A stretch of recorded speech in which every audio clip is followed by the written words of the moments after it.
Ever wondered why you're always running out of time to accomplish your tasks? It's a common question, a shared frustration that can often feel like a personal failing. But what if I told you it's not just you? Procrastination, that notorious thief of time, is an issue that plagues many of us, making our to-do lists seem like insurmountable mountains. Enter Eat That Frog by Brian Tracy. This isn't just another self-help book that promises the moon and delivers dust. Instead, it's a practical guide filled with 21 effective strategies to help you kick procrastination to the curb and skyrocket your productivity. Imagine being able to finish your tasks efficiently without the constant stress of deadlines looming over you. Sounds appealing, right? But how does eating a frog tie into all of this, you ask? Well, as quirky as it might sound, it's a metaphor that holds the key to understanding and overcoming procrastination. Intrigued? Stick around as we delve deeper into the wisdom of this book. Why eat that frog, you ask? Well, let's unravel the mystery behind this intriguing title. The phrase "eat that frog" is actually inspired by a Mark Twain quote.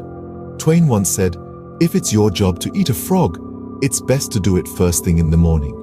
And if it's your job to eat 2 frogs, it's best to eat the biggest one first." So what does this metaphorical frog represent? In the context of productivity and time management, your frog is the most challenging task of your day, the one that you are most likely to procrastinate on. It's the task that could have the greatest positive impact on your life and results at the moment. The wisdom behind Twain's saying is simple yet powerful.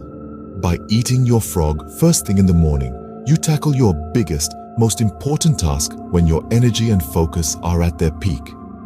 This sets a productive tone for the rest of the day and gives you a sense of accomplishment right from the start. Moreover, by devouring the biggest frog first, you ensure that even if you have more than one frog to deal with, you've already handled the most daunting one. This reduces stress and boosts your motivation to tackle other tasks. So, ready to eat your frog? It might not be the most appealing breakfast, but it's a surefire recipe for success. Now that we understand the frog analogy, let's dive into the first set of key principles from the book. Principle 1. Set the table. Before you start your day, determine exactly what you want to achieve. Have a clear, concise list of tasks that need to be accomplished. Principle 2. Plan every day in advance. Think of this as your roadmap. It's not just about knowing where you're going, but also the steps you need to take to get there. Principle 3. Apply the 80-20th rule. This principle states that 80% of your results come from 20% of your efforts. Identify and focus on those tasks that yield the greatest results. Principle 4. Consider the consequences. Every action has an outcome. Before you act, consider the long-term impact of your decisions. Principle 5. Practice creative procrastination. Yes, you heard it right.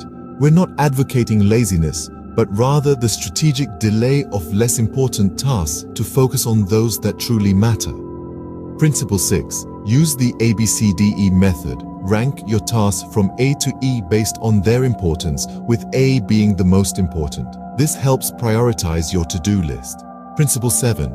Focus on key result areas. Identify the areas where you can make the most meaningful contributions. Concentrate your efforts there. Principle 8. Apply the law of 3. Identify the 3 tasks that contribute the most to your personal or professional life. Prioritize these above all else. Principle 9. Prepare thoroughly before you begin. Proper preparation prevents poor performance. Make sure you have everything you need before you start. Principle 10. Take it one oil barrel at a time. Don't overwhelm yourself by looking at the entire task. Break it down into manageable chunks. And finally, Principle 11. Upgrade your skills. The better you are at a task, the quicker you can complete it. Never stop learning. Interesting, isn't it? But wait, there's more to come. Scene script. Ready for the next set of principles that can help you stop procrastinating. Let's plunge right into the 11th principle. Take it one oil barrel at a time. Imagine you're walking 5 miles. Daunting, isn't it? But what if you had to walk only from one oil barrel to the next, which is about 100 yards apart? Suddenly, it seems more manageable. The same approach can be applied to big tasks.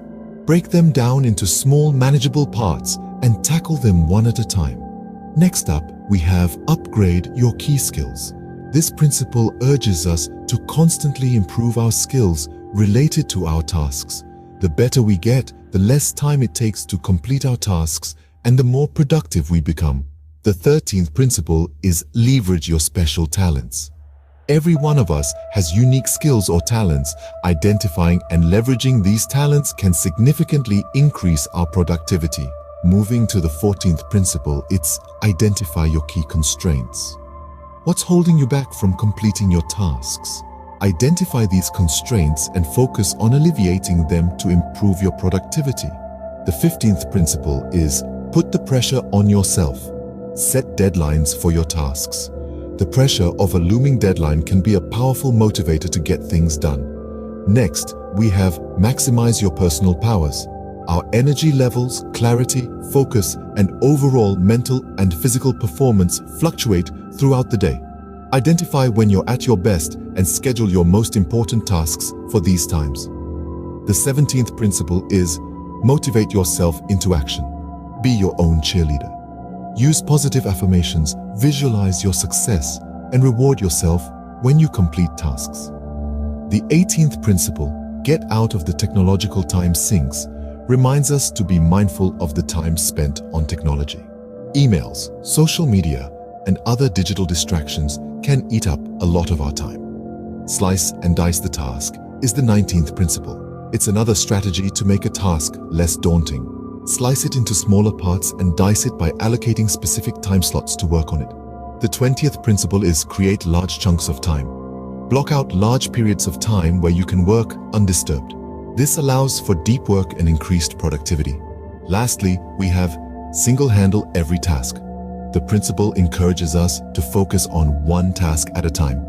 Multitasking can often lead to mistakes and decreased productivity. These principles, when applied, can certainly make a difference. But how? Now, let's look at how these principles apply in real-life situations. Imagine you're a student preparing for a big exam. You've got a mountain of study materials and you're not sure where to start. This is where the Eat That Frog principle comes into play. Identify the most challenging subject, the one that's the biggest frog for you. Start your day by tackling this subject first. It's your biggest and ugliest frog, and eating it first will give you a sense of accomplishment that will fuel your productivity for the rest of the day. Let's take another scenario. You're a project manager with several tasks on your plate. Prioritize these tasks based on their impact and importance. The task that will have the biggest impact on the project is your biggest frog. Start with this task, even if it's the most challenging one. This approach will not only help you manage your time effectively, but also ensure that the most critical aspects of the project are taken care of first. In our personal lives too, these principles can prove to be game changers. Suppose you're planning a family vacation. There are numerous tasks involved: booking flights, reserving accommodations, planning the itinerary, packing, and so on. Identify the task that is the most crucial and time-consuming. Perhaps it's researching and booking accommodations. Begin with this task. Once you've eaten this frog, you'll find the rest of the tasks falling into place much more smoothly. Or consider a situation where you're struggling to maintain a regular exercise routine. The first step, or the biggest frog, is often just getting started, putting on your workout clothes and stepping out the door. By focusing on this first step, you can overcome the initial inertia and pave the way for a healthier lifestyle. As you can see, the power to overcome procrastination lies within us. Whether we're students, professionals, or just trying to manage our personal lives, the principles from Eat That Frog can help us stop procrastinating and get more done in less time. So, what's the final takeaway from Eat That Frog? This book, in essence, is a guide to overcoming procrastination, maximizing productivity, and achieving more in less time. It provides us with 21 practical and doable strategies, each serving as a stepping stone towards personal and professional effectiveness. The underlying mantra is simple. Tackle your biggest, most challenging task first. That's your frog. Devour it at the beginning of your day, and everything else will fall into place more smoothly. It's not always easy. It might even be a little unpleasant, but it's a surefire way to make significant strides in your life. The book also emphasizes the importance of clarity, written goals, and continuous learning. These are not just techniques, but habits that lead to success. The power of Eat That Frog lies not only in understanding these principles, but in applying them. Remember, your biggest, ugliest frog is the task that can have the greatest positive impact on your life. So go ahead, eat that frog.